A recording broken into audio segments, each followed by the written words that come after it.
নিত্য নতুন আয়োজনে আল হেরা বাংলা ওয়াজ। দাজ্জাল আসার আগে পৃথিবীতে বিশাল দুর্ভিক্ষ হবে, মানুষ না খেয়ে হাজার হাজার মারা যাবে।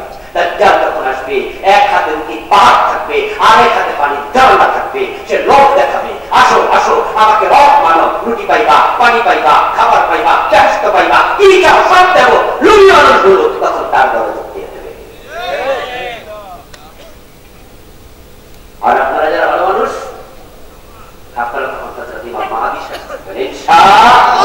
ইমাম মাহদী আলাইহিস সালাম, ঈসা আলাইহিস সালাম দাজ্জালের সাথে যুদ্ধ করবে, জিহাদ করতে পৃথিবীতে আগমন করবে।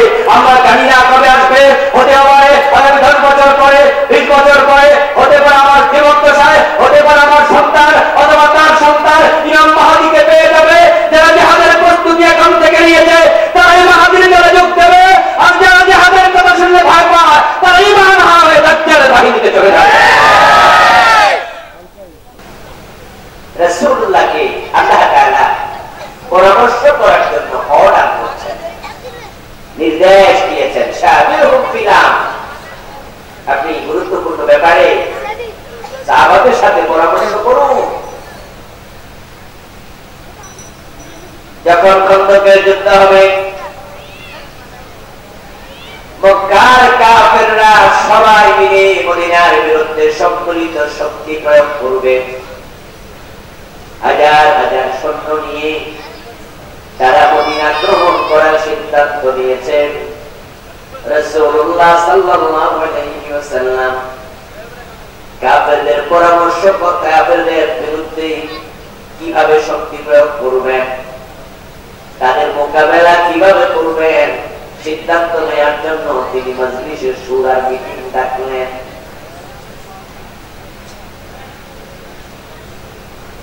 ওই মিটিংয়ে সালমান ফারসি নামে একজন সাহাবী ছিল। ওনার বয়স তখন ছিল 230 বছর, লম্বা হায়াতওয়ালা মানুষ। উনি 250 বছর জীবিত ছিলেন। উনি রাসূলুল্লাহকে পরামর্শ দিলেন, হুজুর এখন মদিনার তিন দিকে পাহাড় বেষ্টিত, একদিকে খোলা জায়গা, মক্কার কাফেররা পাহাড় পেয়ে ডিঙ্গিয়ে তারা ঢুকতে পারবে না মদিনায়। এখন খোলা জায়গায় যদি আমরা পরীক্ষাকরণ করি, গর্ত বানাইয়া রাখি, তাহলেও তারা ঢুকতে পারবে না, কারণ তাদের সংখ্যা এতটাই বেশি, ওদের সাথে যুদ্ধ করে টিকে থাকা অনেক কঠিন হবে। প্রিয় নবী সাল্লাল্লাহু আলাইহি ওয়াসাল্লাম সালমান ফারসি রাদিয়াল্লাহু তাআলা পরামর্শ গ্রহণ করলেন এবং খোলা জায়গাটাকে তিনি গর্ত করে ফেললেন। সাহাবাদেরকে ভাগ করে দিলেন, তুমি এত হাত, তুমি এত হাত, তুমি এত হাত। এবং রাসূল সাল্লাল্লাহু আলাইহি ওয়াসাল্লাম নিজেও সেদিন গর্ত খননের কাজে অংশগ্রহণ করেছিলেন। ইতিহাসে যে পাওয়া যায়, ক্ষুধার তীব্রতার কারণে পেটের মাঝে পাথর বেঁধেছিলেন, এর সত্যতা নিয়ে কিছুটা হাদিস বিশারদদের মাঝে কথোপকথন আছে, কিন্তু যেই ঘটনাটা পাওয়া যায় এটা সেই খন্দকের যুদ্ধের দিনের ঘটনা। পরীক্ষা খননের সময় পেটে পাথর বেঁধেছিলেন।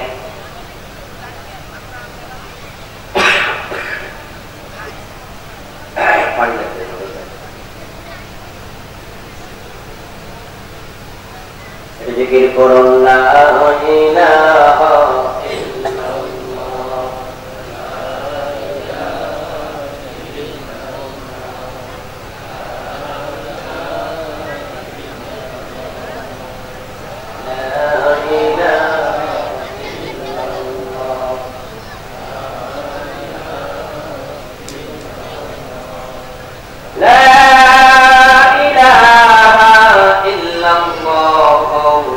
মুহাম্মাদুর রাসূলুল্লাহ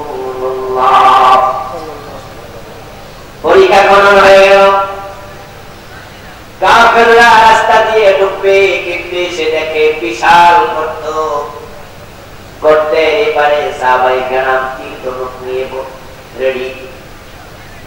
এখন কাফেররা করতে যদি নামে উঠবে কেমনে? তারা তো আর মক্কা থেকে মই নিয়ে আসে নাই, ওরা তো জানতো না। এবার করতে রবিবারে অনেকদিন পর্যন্ত অপেক্ষা করে, খাবার শেষ, পানি শেষ, যুদ্ধ করার মতো দেহে শক্তিও নাই। এক পর্যায়ে ঘূর্ণিঝড় হলো, ফেরেশতারা সাইমুখজড় তুলল, তাদের তাবু উলন্ড বন্ধ হয়ে গেল, বিনা যুদ্ধে মুসলমানরা বিজয়ী হয়ে গেল। তাহলে পরামর্শের মাঝে কল্যাণ আছে না নাই? ওই সাহাবীর বয়স বেশি, তাই অভিজ্ঞতাও বেশি।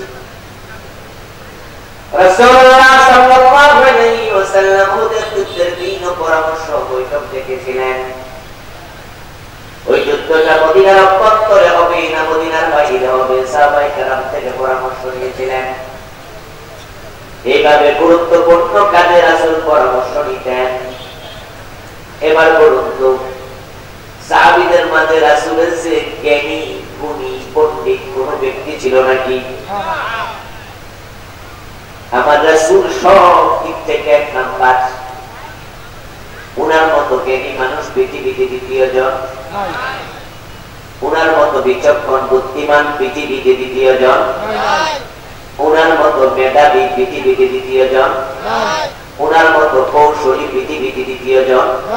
শুধু সাহাবার তুলনা নয়, তামাম দুনিয়ার যত নবী এসেছেন তাদেরকেও যদি পাশে রাখা হয়, আমার রাসূল হবেন তামাম দুনিয়ার সব মানুষের মাঝে সবচেয়ে চৌকস মানুষ।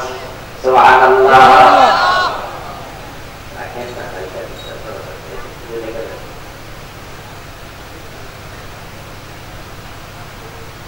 আমার রাসূলের মতো মেধাবী গুণী প্রাজ্ঞ বিজ্ঞ বিচক্ষণ বুদ্ধিমান চৌকস মানুষ পৃথিবীতে যেখানে নাই, নবীদের মাঝেও নাই, আর সাহাবাদের মাঝে তো মোটেও নাই। এরপর এমন মানুষটাকে আল্লাহ পরামর্শ করতে বলেছেন, কারণ পরামর্শের মাঝে কল্যাণ রেখেছেন কে? এই জন্য পরামর্শ নামে একটা সূরা নাযিল হলো।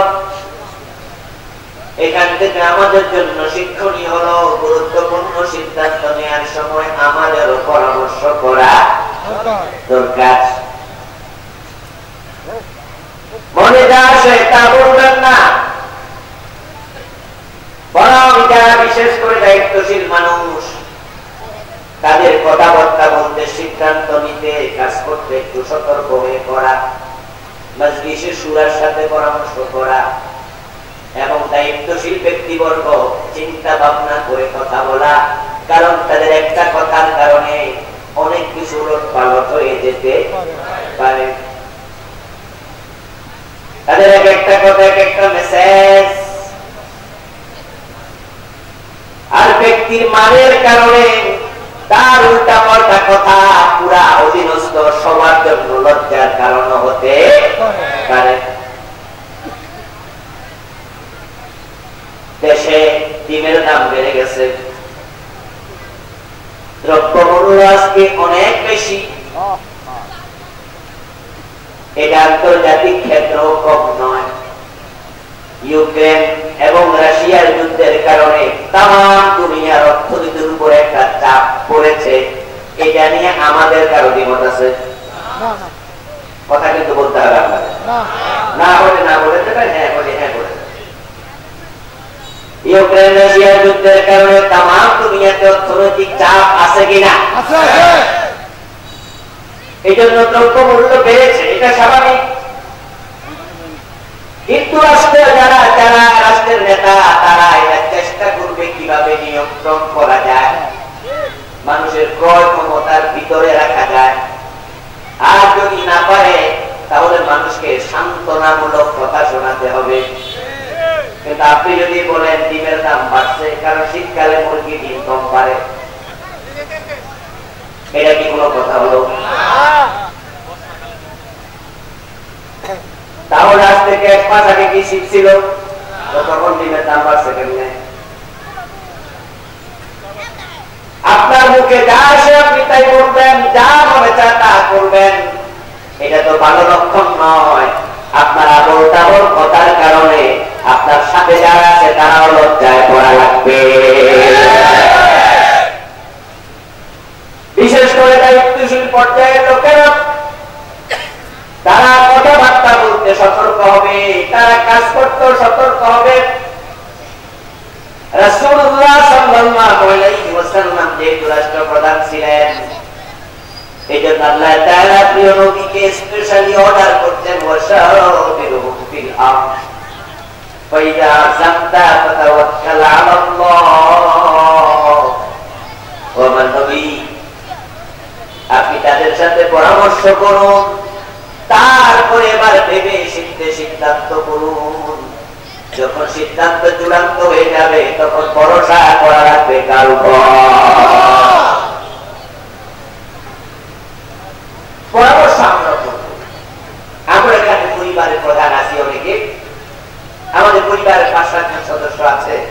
আপনি পরিবারের লিডার, এখন আপনি যা বলে স্যার তা নিজে নিজে করবেন না, বরং আপনি গুরুত্বপূর্ণ সিদ্ধান্ত নিয়ে আসছেন। আপনার পরিবারের লোকেরা যারা একটু কথাবার্তা বোঝে, মেধা আছে, আপনার ওয়াইফ, আপনার বড় ছেলে, আপনার বড় মেয়ে, আপনার ভাই, তাদেরকে ডাকেন, দেখে একটু পরামর্শ করেন। আপনি পরামর্শ করবেন না, টাকা আমি কামাই, আমি খরচ করবো, অমুক জায়গায় জমি কিনবো, একা একা কিনে ফেলবেন, গাড়ি কিনবেন, কারো জিজ্ঞাসা করবেন না। পরিবারের লোকেরা মনে করবে উনি সব, আমরা তো কেউ না। আপনার বিপদেও তারা মুসকি মুসকি হাসবে, বলবো নিজে নিজে করছো, এখন খেলা হচ্ছে, ঠিক না? আর যদি পরামর্শ ভিত্তিক করতেন, আপনার বিপদে তারা চোখের পানি ছেড়ে দোয়া করতো, ঠিক না? আল্লাহ, আমরা তো বলছিলাম উনি এই কাজটা করছে, হয়তো আমাদের সিদ্ধান্তে ভুল ছিল, আল্লাহ তুমি সাহায্য করো। যারা শরীরাচার হয় তারা পরামর্শ ভুলে যায়, যারা আল্লাহ বলা হয় তারা পরামর্শকারী হয়, ঠিক না? দায়িত্ব পেয়ে শরীরাচার হওয়া যাবে না। আমার বলে যা আছে আমি তাই বলে দেবো। অন্য লোকেরা পরামর্শ দিতেও ভয় পায়, পরামর্শ দিলে আবার চাকরি চলে যায়। কারণ শরীরাচাররা পরামর্শ পছন্দ করে না, পরামর্শ দিলে একদিকে একবারে শ্যালো দৃষ্টিতে তাকাই থাকে, ও নেতা হইতো না, সামনের বার দেখবো নেতা কেমন। এই জন্য যারা শরীরাচারী হয়ে যায় তাদেরকে মানুষ ভালো পরামর্শ দিতে সাহস করে না। তবে শরীরাচারদের পতন হয়, তারা পতনের যত দরজা বন্ধ করুক না কেন, যেই দরজা দিয়ে পতন হবে সেটা বন্ধ করতে ভুলে যায়, ওটা দিয়ে শরীরাচারদের পতন হয়ে যায়। এখন আমরা অনেকে আছি পরিবারে স্বৈরতন্ত্র চালাই। মেয়ে বিয়ে দেবে, মেয়ে যুবতী, মেয়ে বুঝ হয়েছে, তারপরও মেয়েরা একটা জিজ্ঞাসা করে না কার কাছে বিয়া দেয়, বরং বাড়িতে মেয়ে গোসল কর, কি হয়েছে, কত বিয়া হয়েছে, কি কত বিয়া, কার সাথে বিয়া, জীবনটা ও তবে জানতেও দিলেন না। আপনি বাবা, আপনি মনে মনে বললেন এ কি বোঝে, ছোট মানুষ তো, ছোট মানুষের বিয়ে দেন কেন? যে বোঝে বিয়ে দিতে যান কেন?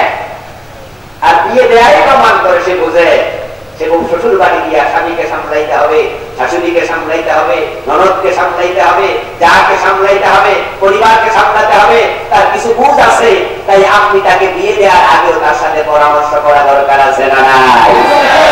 শরীরাচার হবেন না। ফাতেমা জাহরা রাদিয়াল্লাহু তাআলা আনহা, বিশ্বনবীর মেয়ে, উনাকে উনি বিয়ে দেবেন। প্রস্তাব এসেছে কয়েকটাই। রাসূলুল্লাহ সাল্লাল্লাহু আলাইহি সাল্লামের মতো মহামানব যদি সিদ্ধান্ত নিতেন আমি অমুকের কাছে বিয়ে দেব, ফাতেমা দ্বিমত করতো, আমরা এটা মনে করি না। কিন্তু বিশ্বনবী তো শরীরাচার ছিলেন না।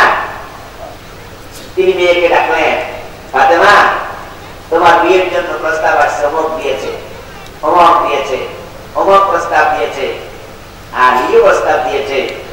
আলী ছেলেটা খুবই ভালো, সে মেধাবী, বিচক্ষণ, আমারও পছন্দনীয়। এভাবে আলী কিছু প্রশংসা করলেন। হযরত ফাতেমা জাহরাকে বললেন, এবার তুমি কাকে পছন্দ করো আমাকে একটু জানাইও। ফাতেমা জাহরা রাদিয়াল্লাহু তাআলা আনহা বুঝলেন আমার বাবা কয়েকজনের নাম বলল, কিন্তু কোন পুরুষের প্রশংসা করে নাই। আলীর নাম বলার পরে বাবা প্রশংসা করছে, এতে বোঝা যায় বাবাও আলীকে পছন্দ করে। তিনি বললেন, হযরত আলীর ব্যাপারে আপনি যদি রাজি থাকেন আমার কোনো আপত্তি নেই। আল্লাহর হাবিবের জীবন আমাদের জন্য আদর্শ, তার কর্ম আমাদের জন্য আদর্শ। আল্লাহ তাআলা কোরআন মাজিদে বলেছেন লাকাদ কানা লাকুম ফি রাসূলিল্লাহি উসওয়াতুন হাসানাহ। ও মুমিনেরা, তোমাদের সবার জন্য নবী মুহাম্মদের জীবনটাই হলো আদর্শ। সুবহানাল্লাহ। আমাদের জন্য আদর্শ কে? পরে থাকবেন না, রাসূলুল্লাহ বলবেন আমাদের জন্য আদর্শ কে? লাকাদ কানা লাকুম ফি রাসূলিল্লাহি উসওয়াতুন হাসানাহ। এটা আপনাদেরকে মুখস্থ করাইতে চাই আমি, বিশেষ করে যুবকদেরকে মুখস্থ করাতে চাই। জোরে চিৎকার দিয়ে বলতে হবে আমাদের আদর্শ কে? রাসূলুল্লাহ। আমাদের আদর্শ কে? আজকে যুবকরা অমুক নেতার আদর্শ, তমুক নেতার আদর্শ মানতে যায় এবং মাঝে মাঝে বক্তৃতা দেয় অমুকের আদর্শের সৈনিক। বিভিন্ন ব্যানারে রেখে আমি অমুকের আদর্শের সৈনিক। তুমি যদি অন্য কোন নেতাকে আদর্শ বানাও, প্রমাণ হয়ে যাবে নবী মুহাম্মদকে আদর্শ মানতে তুমি রাজি হও নাই।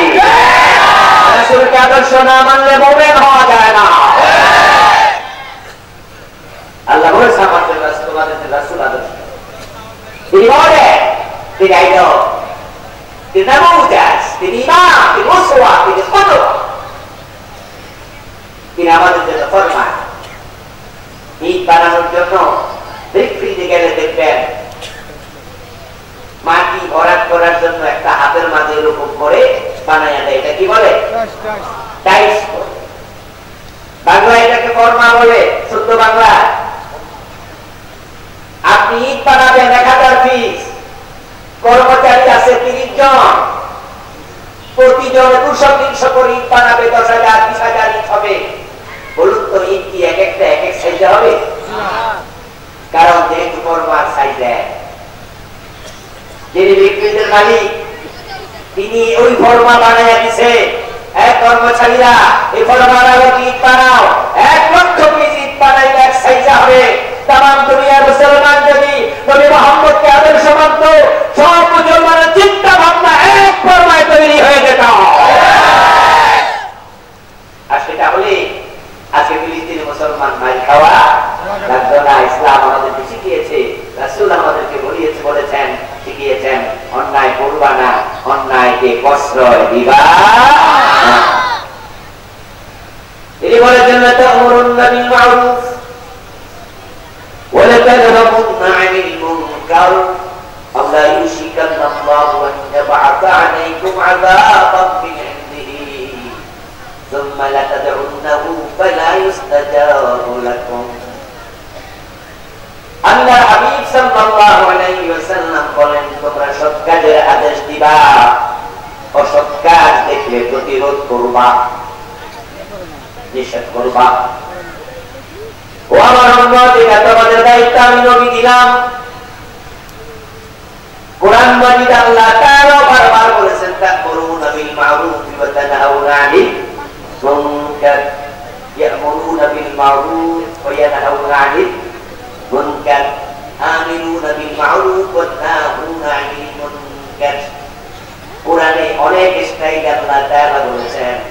কথাটা হলো সৎ কাজের আদেশ করো, অসৎ কাজের নিষেধ করো।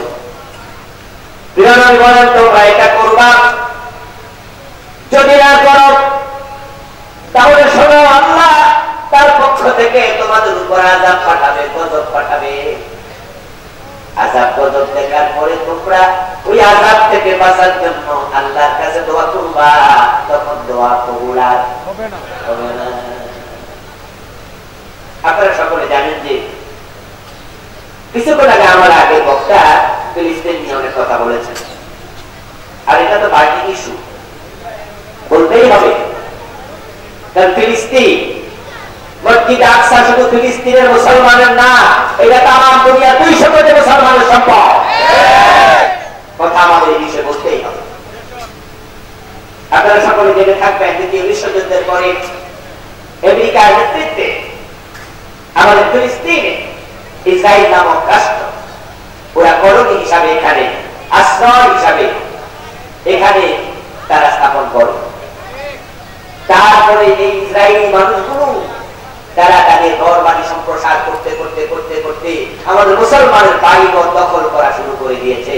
মুসলমানরা যখন শুনেছে ইসরায়েলের সৈন্যরা, ইসরায়েলের মানুষেরা, এই ইহুদিরা মুসলমানের ঘর বাড়ি দখল করছে, মুসলমানদের বাড়িঘর থেকে তাদেরকে তাড়িয়ে দিচ্ছে, তারা বাধা দিয়ে ওদেরকে হত্যা করছে, ওদের মেয়েদেরকে ধর্ষণ করছে, ওদের যুবকদেরকে খুন করছে, ঠেলে দিচ্ছে, এই অন্যায় যদি আরো আগে বাধা দিত ইহুদিরা সামনে আগাতে সাহস করত না। ইসরায়েলের চারপাশে মুসলিম রাষ্ট্র, মধ্যপ্রাচ্য, ইসরায়েল, সৌদি আরব, দুবাই, কাতার, লেবানন, মিশর, সবগুলো মুসলিম রাষ্ট্র অম্মান। ওরা মুসলিম রাষ্ট্রের মাঝখানে মুসলমানদের পেটের ভিতরে থেকে মুসলমানদের সাথে জাতীয় গাদ্দারি করছে। আর মুসলমান রাজারা, বাদশারা এগুলা 75 বছর 70 বছর ধরে শুনছে, প্রতিরোধ করে নাই, বাধা দেয় নাই। না দেওয়ার কারণে আমাদের মসজিদে আকসাকে তারা আমাদের হাত থেকে কেড়ে নিয়ে গেছে। ওখানে নামাজ পড়তে গেলে মুসলমানদেরকে গুলি করার সাহস দেখাচ্ছে। অন্যায় যদি আমরা হাত থেকে প্রতিরোধ করতাম তাহলে তারা আমাদের বাড়িতে থেকে আমাদের সাথে গাদ্দারি করার দুঃসাহস কখনোই দেখাতো না। আমরা বাধা দিইনি, মুসলমানরা শুনেছে আমাদের কি করার আছে। সৌদি আরবের সরকার মনে করলো ঝামেলা ফিলিস্তিনে আমি নাক গলায় লাভ কি। কাতারের সরকার মনে করলো, দুবাই সরকার মনে করলো, মিশরের সরকার মনে করলো, ওমানের সরকার তাই মনে করলো, লেবাননের সরকার তাই মনে করলো, ঝামেলা হলো ফিলিস্তিন, আমি নাক গলানো দরকার কি। যখন আমরা সবাই চুপ থাকলাম তখন তারা সুযোগ পেয়ে আমাদের মুসলমান ভাইদের উপর ষড়যন্ত্র চালাচ্ছে। আজকে রেজাল্ট এতটাই খারাপ হলো, এখন আমরা দোয়া করি, দোয়াও করুন।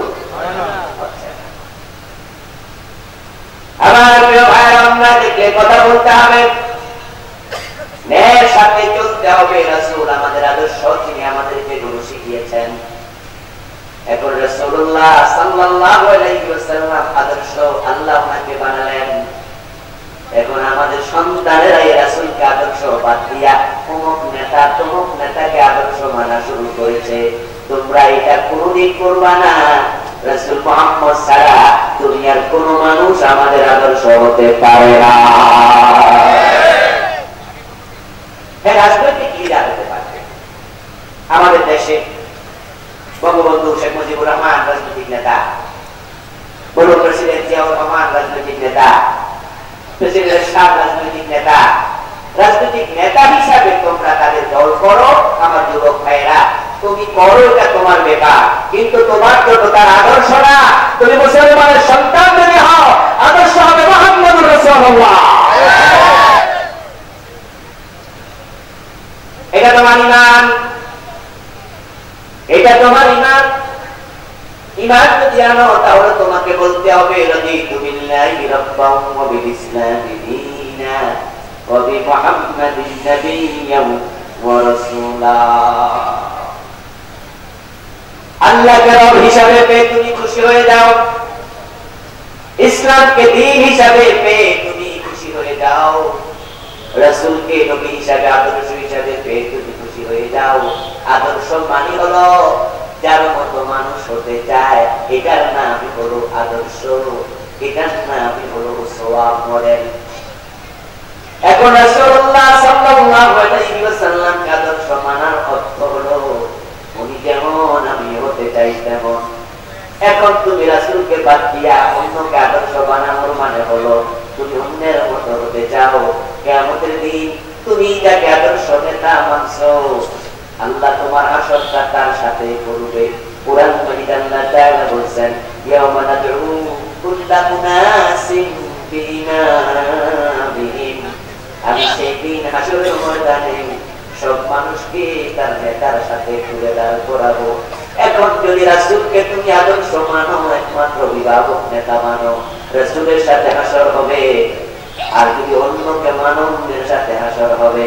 এখন তুমি যারা অন্য লোককে আদর্শ নেতা বানাইলা, ও বেটা যদি জাহান্নামী হয়, তোমার উপায় নেই। রাসূলুল্লাহ জান্নাতি, এই বিষয়ে আমরা সবাই নিশ্চিত। কারো কোনো সন্দেহ আছে? রাসূলুল্লাহ জান্নাতি, কারো সন্দেহ আছে? কিন্তু আমি আগে তাদের নাম বলেছি, তারা জান্নাতি, কোনো গ্যারান্টি আছে? তো তুমি অনিশ্চিত লোকের কাছে কেন যাও? ঝুঁকিতে যাওয়ার দরকার আছে? আল্লাহর হাবিব পরামর্শ করেছেন, তিনি আমাদের আদর্শ আমরা পরামর্শ করব।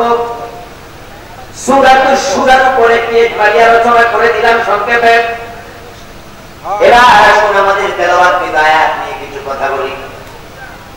আমরা সূরাতুশ শুরায় 13 নম্বর আয়াতে কারিমা তেলাওয়াত করেছি।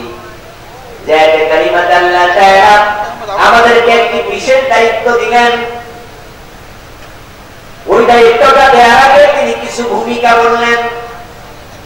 তিনি বললেন, শারা'লাকুম মিনাদ-দীন, ও উম্মতে মুহাম্মাদি, আমি তোমাদের জন্য দিন থেকে এমন একটি জীবন ব্যবস্থা প্রণয়ন করলাম, এমন বিধান আমি তোমাদের জন্য দিলাম, মা ওয়াসা বিহি নূহা, যে বিষয়ে আমি নূহ নবীকে আদেশ করেছিলাম, ওয়াল্লাযী আওহাইনা ইলাইকা, ও প্রিয় নবী, যে বিষয় আমি আপনার কাছে ওহী নাযিল করেছি, ওয়া মা ওয়াসাইনা বিহি ইব্রাহিম, একই বিষয় আমি ইব্রাহিম নবীকে ওসিয়ত করেছি, নির্দেশ দিয়েছি, ওয়া মূসা, মূসাকেও দিয়েছি, ওয়া ঈসা, ওই বিষয়ে আমি নবী ঈসাকেও আদেশ করেছি। সুবহানাল্লাহ পড়ে। এমন একটা ব্যাপারে আল্লাহ তাআলা কথা বললেন যেটা আগেকার সব নবীকে তিনি একই কথা বলেছিলেন। প্রশ্ন হতে পারে, হুজুর এখানে নবী নাম আছে 5 জনের, আপনি সব নবীর কথা কিভাবে বললেন? তার উত্তর হলো, কোরআন একটি মুলাক্কাস কিতাব, সংক্ষিপ্ত কিতাব, এখানে সব বিষয়ের ব্যাখ্যা নাই। কোরআনে মাত্র 25 জন নবীর নাম এসেছে, অন্য নবীদের নাম আসে। তাই বলে কি নবী মাত্র 25 জন? কথা বলেন না ভাইরা, নবী কি শুধু 25 জন? তো নাম এসেছে 25, আর নাম আসেনি, হাজার হাজার নবী আছে। এখানেও 5 জনের নাম আসছে। শুরু হয়েছে নূহ দিয়া, শেষ হয়েছে মুহাম্মদ সাল্লাল্লাহু আলাইহি ওয়াসাল্লামকে দিয়া। আল্লাহ বুঝাইয়া দিলেন, এই মাঝখানে যত নবী আছে এখান থেকে কেউ বাদ পড়ে না। নূহ আলাইহিস সালাম হলেন পৃথিবীতে আল্লাহর প্রথম রাসূল। রাসূলের সংখ্যা হলো 313, নবীর সংখ্যা অসংখ্য অগণিত। নবীর সংখ্যা প্রকৃত অর্থে কত সেটা আমরা জানি না। যদি 1,24,000, 2,24,000 এমন হাদিস পাওয়া যায়, আকীদার ক্ষেত্রে সে হাদিসের গ্রহণযোগ্যতা নাই। ওই হাদিসটা হলো কদরে ওয়াহিদ। আর নবীদের উপর ঈমান আনা ফরজ। যেহেতু নবীর সংখ্যা যত আছে, ঈমান সবার উপরে আনা ফরজ। তাই ফরজের ক্ষেত্রে, আকীদার ক্ষেত্রে কদরে ওয়াহিদ নামক হাদিস গ্রহণযোগ্য নয়। এজন্য নবীর সংখ্যার ব্যাপারে আমাদের বক্তব্য হলো, নবীর প্রকৃত সংখ্যা আমরা জানি না, একমাত্র জানেন কে? رسلا قد قصصناهم عليك ورسلا لم نقصصهم عليك। আল্লাহ তাআলা কুরআন মাজিদের এক আয়াতে বলেন, কতিপয় রাসূলের আলোচনা ও নবী মুহাম্মদ আপনার কাছে আমি করেছি, আবার অনেক রাসূলের আলোচনা আমি আপনার কাছেও করি নাই। এর মানে নবী রাসূলের সবার আলোচনা আল্লাহ নবী মুহাম্মদ সাল্লাল্লাহু আলাইহি ওয়াসাল্লামের সাথেও করেন নাই। আচ্ছা, যদি আপনি প্রশ্ন করেন যে কেন করে নাই, তার উত্তর আমি দেবো কেমনে? আল্লাহ করেন, এটা আল্লাহর ব্যাপার, ঠিক না? তিনি যা মনে করেছেন। এই জন্য আপনারা যখন কোরআনে সূরা ইউসুফ পড়বেন, তখন দেখবেন সূরা ইউসুফে ধারাবাহিক চমৎকার আলোচনা করতে করতে করতে করতে ইউসুফ আলাইহিস সালাম উনি মিশরের প্রেসিডেন্ট হয়ে গেলেন। উনার ভাইয়েরা উনার কাছে গেল, উনার বাবাও হাজির হলো, মাও হাজির হলো। তারপরে সবাই মিলে ভাই বোন, মা বাবা, উনার ভাইয়েরা এবং মা বাবা একসাথে হলো।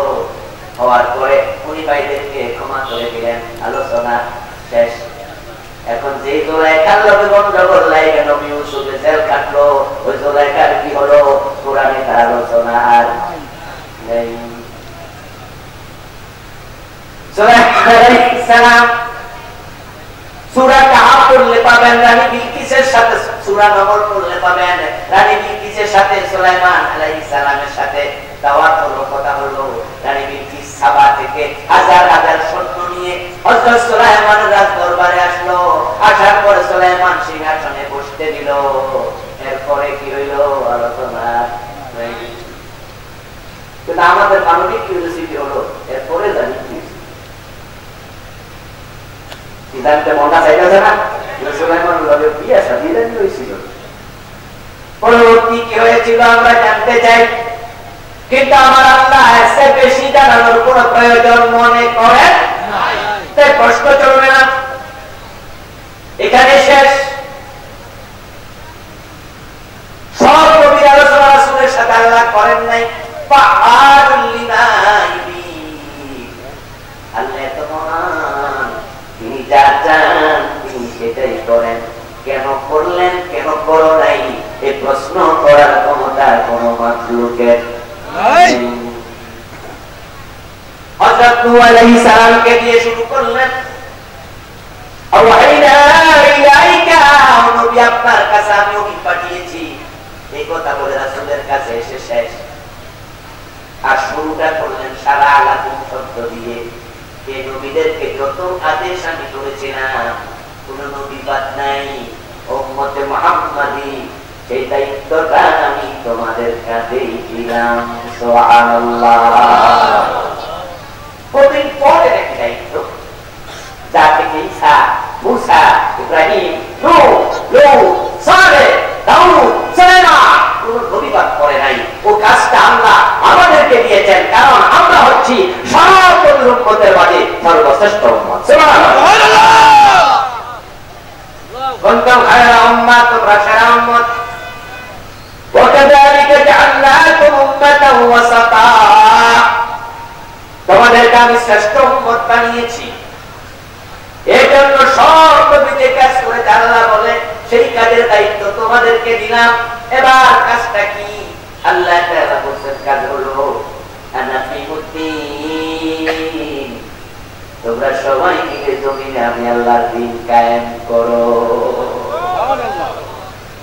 দ্বীন কায়েম করো, দ্বীন কায়েম করো, দ্বীন কায়েম করো। আমার সাথে দাওয়াত দিয়ে বলুন, দ্বীন কায়েমের দায়িত্ব দিয়েছেন কে? আল্লাহ। যারা বলে তারাও বলে দায়িত্ব দিয়েছেন কে? আকিমুস সালাহ বলেছেন কে? আল্লাহ। আকিমুদ্দিন বলেছেন কে? আল্লাহ। দুইটা একই শব্দ, আকিমুস সালাহ, আকিমুদ্দিন।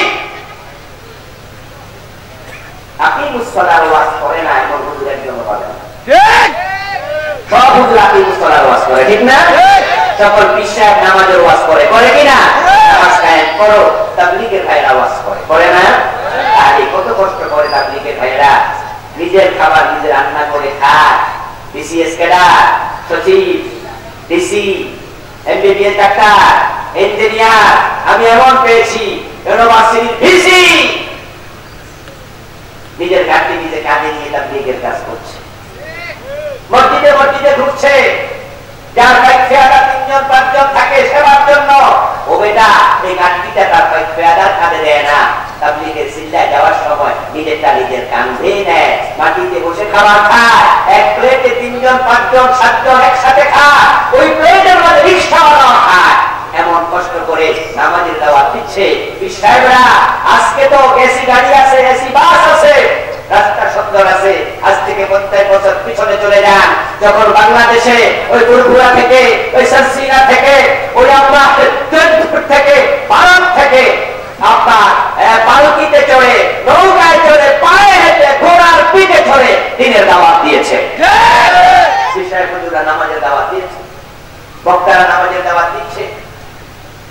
তাকিমুদ্দিন যে আল্লাহ বললেন তিনি তাকিমুস সালাহ বললেন, সালাতের দাওয়াত সবাই দেয়, দ্বীনের দাওয়াত সবাই দিবে। দ্বীন কায়েমের কথা কি সব বিশ্বাস বলে? দ্বীন কায়েমের কথা কি সব বক্তা বলে? কারণ এত আল্লাহ বললেন আকিমুস সালাহ, এখন আল্লাহ বললেন আকিমুদ্দিন। ও প্রিয় ভাইরা, সব নবীর আমলে আজকের নামাজ যে 5 ওয়াক্ত আমরা পড়ি এটা কিন্তু ছিল না, কিন্তু দিন কায়েমের আদেশ সব নবীর আমলে ছিল। একদিন রাসূলুল্লাহ সাল্লাল্লাহু আলাইহি ওয়াসাল্লাম এশারের নামাজ পড়লেন। এশার নামাজ শেষ করে প্রিয় নবী বলেন, মা সাল্লা আহাদুন হাযিহি সাআতা গায়রুকুম। ও আমার সাহাবারা শোনো, এই যে টাইমে এশারের নামাজ তোমরা পড়লা, তোমরা সারা অতীতের কোন উম্মত এশারের নামাজ পড়ে নাই। এই হাদিস দিয়ে বোঝা যায় এশারের নামাজটা আমরা পড়ি, এইজন্য 5 ওয়াক্ত নামাজ উম্মতে মুহাম্মদের উপর ফরজ। হযরত ঈসা আলাইহিস সালামের উম্মত পর্যন্ত নামাজ ছিল 4 ওয়াক্ত। মুসা আলাইহিস সালামের উম্মত নামাজ পড়েছে 3 ওয়াক্ত। একসাথে 5 ওয়াক্ত কোন উম্মত পড়েনি। এজন্য রাসূলুল্লাহ সাল্লাল্লাহু আলাইহি ওয়াসাল্লাম যখন মেরাজ থেকে 50 ওয়াক্ত নামাজ নিয়ে দুনিয়ার দিকে আসতেছিলেন, নবী মুসা ষষ্ঠ আকাশে বলেছিল, বিমা উমিরতা ইয়া মুহাম্মদ, ও নবী মুহাম্মদ সাল্লাল্লাহু আলাইহি ওয়াসাল্লাম, কি আদেশ আপনাকে দেয়া হয়েছে জানি আপনি যাচ্ছেন ফিরে?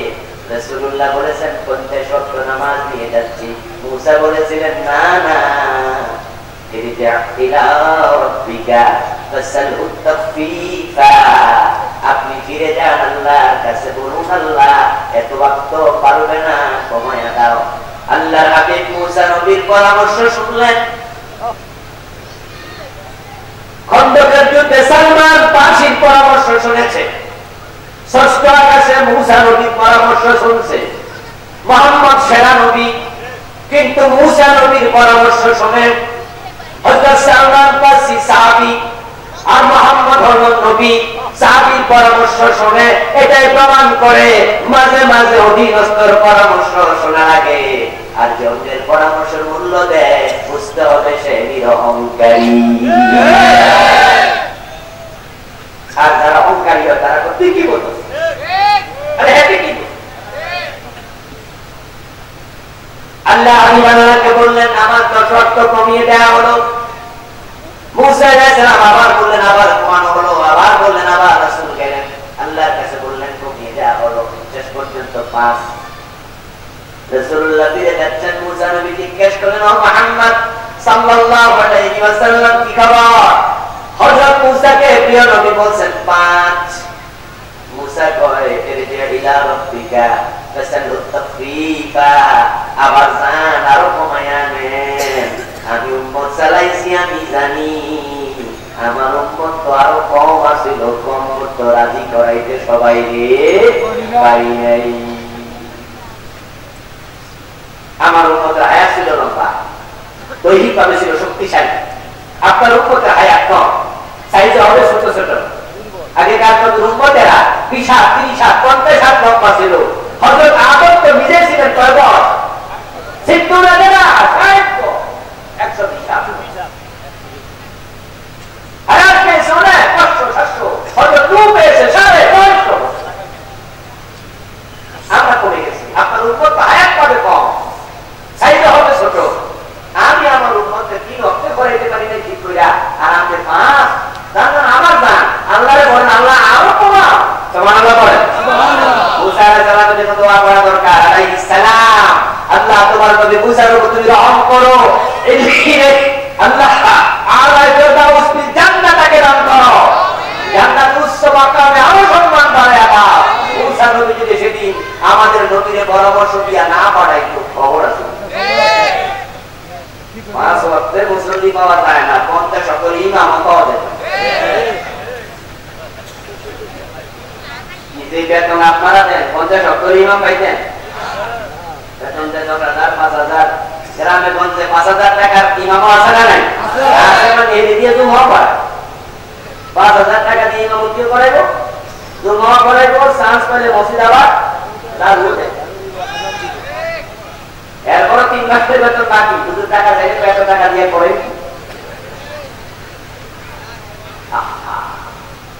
মসজিদের সভাপতি মাসে খরচ 20,000 50,000, মসজিদের সেক্রেটারি ঢাকা শহরে এমন আছে মাসে খরচ 2 লাখ 3 লাখ, ইমাম সাহেবের 15,000 দিতে কইতা 4,000 50 সপ্তাহ ইমাম সাহেব বুঝা বাবা যেত না। মুসা আলাইহিস সালাতুল উপর আল্লাহ তুমি দয়া করো রহম করো আমার বড় উপকার করছে ভাই, আর 50 লক্ষ টাকা দিয়ে মসজিদে থাকবা।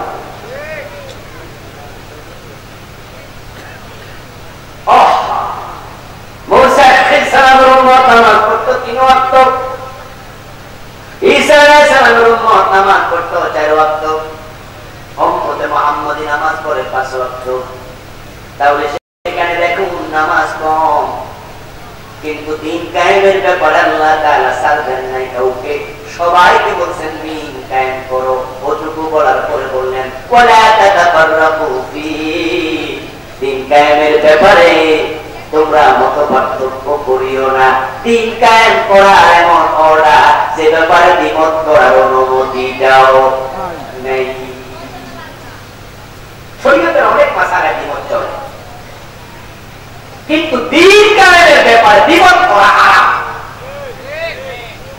নামাজে হাত মাগরিবে ভুল করলে মাফ, মাগরিবে লোকমা চলবে।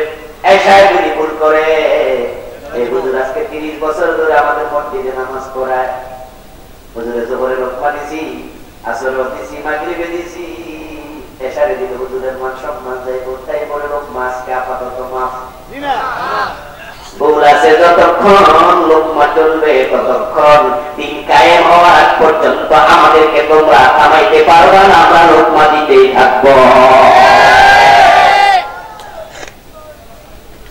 অনেকে কয় না বাংলাদেশে আর ইসলাম কায়েম কইয়া লাভ নাই, হুজুর আমরা তো কইতাছি, আমরা না হয় কই না। আমার সাভারে আমি ডুমা পড়াইছি, সেখানে 14 বছর একটি মসজিদে, আলহামদুলিল্লাহ এখন ওখানে পড়াই না, এখন উত্তরাতে 12 নম্বর সেক্টরে পড়াই। ওখানে যখন চরম গন্ডগোল হেফাজতের পরে আলেম ওলামাদেরকে বিভিন্ন ভাবে তুলে তুলে জেনে দিচ্ছে, বাজারে কওমি মাদ্রাসার একজন মুহাদ্দিস উনি আমাকে, আমি বাজার করতে গেছি, বাজারে পাইয়া আমার জড়াই করছে, হুজুর আপনি এভাবে একা একা বাজার করেন? আমি কই আমি কি বড়িটা নিয়ে হাঁটি না? কই আল্লাহ ডরান না? কেন ডরাবো? যে ওয়াজ আমনে করেন পণ্ডিত ধরে নিয়ে যায়, আমরা পর্যন্ত ডরাই। আমি বললাম শুনেন হেফাজতকারী কে? আর আপনি আমার ব্যাপারে ডরান কেন? আপনি বলতে পারেন না আমি যাহা বলি? আমি ওনাকে জড়ায় ধরে মাথায় হাত তুলালাম, বললাম ভাই সাহস অর্জন করুন। ইন্না সামআ ওয়াল বাসারা ওয়াল ফুআদ কুল্লু উলাইকা কানা আনহু মাসউলা। তোমার আল্লাহ চোখ দিয়েছে, কান দিয়েছে, অন্তর দিয়েছে, এগুলো কাজে লাগাইছো কিনা আল্লাহ প্রশ্ন করবে। অন্তরে কার ভয় ছিল আল্লাহ সেটাও দেখবে, ভয় পেও না দোস্ত। হুজুর হ্যাঁ আপনারা বলেন, আমরা ভয় না হয় বলি না। 40 বছর তো বললেন, 30 বছর তো বললেন, দিন কায়েম হয় নাই, আর দূরে দূরে হুজুর জেলে দেয়, দিন কায়েম হবে না, কইয়া লাভটা কি? আমি বলবো না দোস্ত তোমার মতো সব কথা আমি মানি না। ভুল আছে যতক্ষণ, লোকমা চলবে ততক্ষণ। ইমাম যদি প্রতিবাদ ভুল করে, প্রতিবাদ লোকমা দিয়া ইমামকে সোজা করতে হবে, কথা না শুনলে সরাইয়া দিয়া নতুন ইমাম বসাতে হবে। যারা দিনের আলোকে দেশ চালাবে না, লোকমা দিতে থাকবো। আল্লাহ সময় সুযোগ যদি দেয়, যারা লোকমা শুনবে না, সরাইয়া আমরা দিনওয়ালা ইমাম বসাইয়া দেব। এই চিন্তা নিয়ে সামনে চলতে চলতে এক পর্যায়ে আজরাইল এসে যাবে। কোন দিন আজরাইল আসবে আমরা জানি নাকি? না, আজকে আসার সম্ভাবনা আছে। এখন ধরুন আজকে আপনি মরে গেলেন, আজকে আমি চলে গেলাম, আল্লাহর সামনে হাজির হওয়ার পরে ওয়াহুসিলা মা ফিস সুদূর, সুবহানাল্লাহ, সুবহানাল্লাহ। আফালা ইয়ালামু ইযা বু'থিরা মা ফিল কুবুর ওয়াহুসিলা মা ফিস সুদূর। তোমার কবরটা খুলে দেওয়া হবে, তারপরে হাসরের ময়দানে যখন উঠবা, ওয়াহুসিলা মা ফিস সুদূর, তোমার অন্তরে কি ছিল আল্লাহ সেটা সাক্ষী দিয়ে সেখানে চাকুরি চিনেন? বাজারে পুরি বানায় না, মহিলারা বাড়িতে পিঠা বানায়, তেলের মধ্যে ছেড়ে দেয়, যখন এটা ফুলে ওঠে তখন এরকম একটা দিয়ে নেয়, এটা কি করে? চিনছেন তো? হ্যাঁ, আল্লাহ আপনার কলম চাকরি হাসিল করা হবে, অর্জন করা হবে, চাকরি দিয়ে সেখানে হবে। মা আপনি সদর কলবে কি ছিল? কলবে একামতে দিনের চিন্তা ছিল কিনা? আল্লাহ যদি দেখে হ্যাঁ ছিল, একামতে দিন লাগবে না, সময় তোমাকে দেয়নি, হায়াতে কুলায়নি, ঈসা নবী আসতে দিন কায়েম হবে, কেউ ঠেকাতে পারবে না। তুমি তার সূচনা করেছিলে, যাও তোমাকে জান্নাত দিয়ে দিলাম।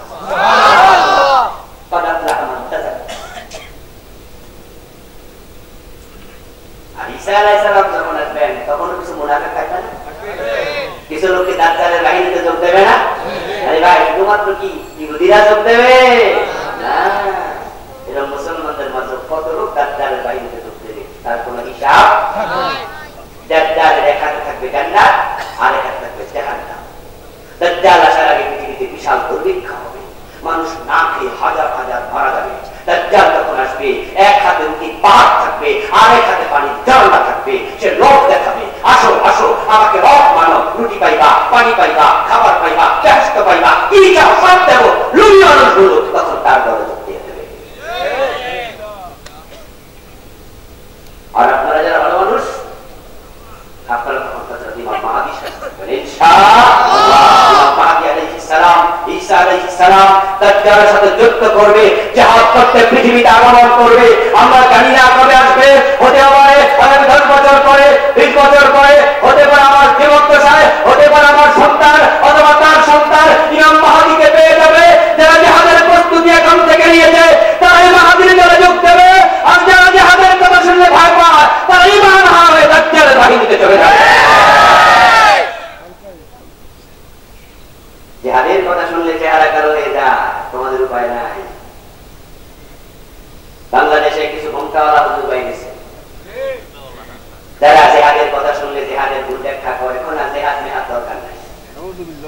এই ফিলিস্তিন যখন তারা জিহাদ শুরু করেছে ইসরায়েলের বিরুদ্ধে, বাংলাদেশের কিছু ঘুমটাওয়ালা মৌলবী তারা ফিলিস্তিনের হামাসের বিরুদ্ধে ফতোয়া দিয়েছে।